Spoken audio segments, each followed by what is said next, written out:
Hey, WinLakers, welcome back to the channel. I have a bit of information that I ran across that was interesting to me, and so I decided to share it with you guys. The title reads, in local Pennsylvania news, Pennsylvania purchases development rights for 35 farms. Now, when I read that headline, immediately I thought, uh-oh, the farmers are at risk of losing their land, because if the state is purchasing development rights to the farms, that means the farmers don't have those rights. And so if the highest bidder comes to the state and say, hey, I want to purchase some of this property, or I want to have the right to use some of this property to develop residential or commercial industries, if they're coming with the right amount of money and the state is like, yeah, that sounds pretty good, I'll go ahead and give it to you, the farmer doesn't have any rights to that, right? So anyway, that's where my whole mind went as soon as I read the headline, and I felt it was a red flag.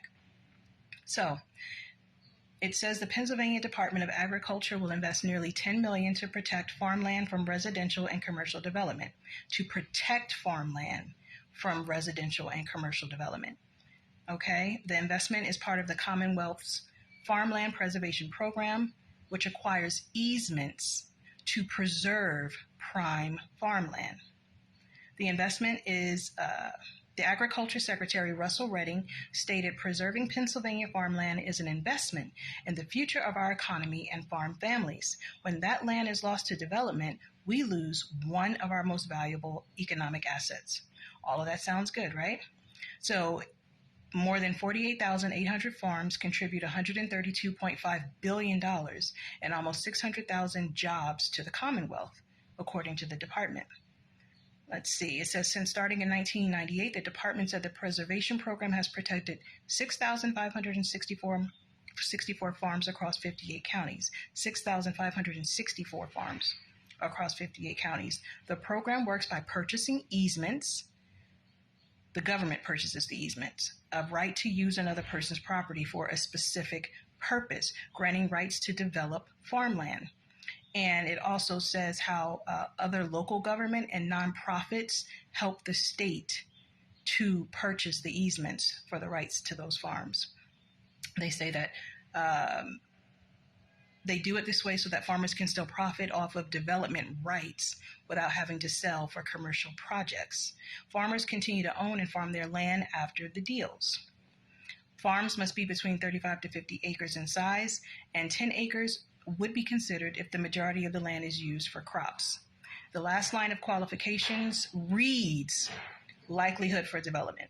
So after you go through the entire article and all of the qualifications that a farmer would need in order to apply for this program, the last detail reads likelihood for development, right? You know how they say the devil's in the details? That sticks out like a red flag. And then in the same breath, y'all, a couple days ago, I read an article about Andy Henry. Andy Henry is a man that owns a farm.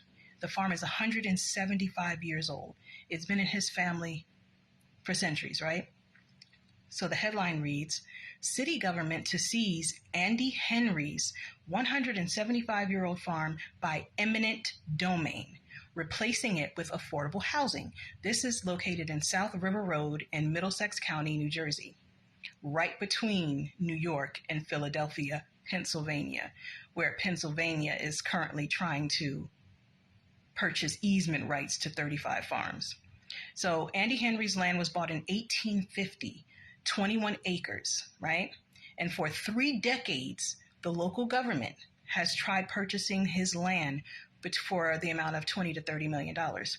But the owners have been rejecting the offers because the land has been in their family for so long that they want to continue with the generational wealth, right? They want to continue to pass it on. So now the local government is tired of them rejecting them, and they are going to forcefully seize that 175-acre farm in order to create concrete housing projects. So they no longer care that he isn't willing to take $20 to $30 million. They no longer care about his feelings and his family's legacy. They are taking that man's 175-acre farm.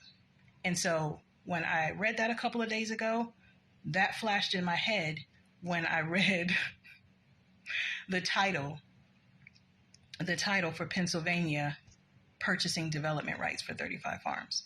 So it's like they make it sound good, like they're doing something good for the farmers, they're doing something good for the, the economy.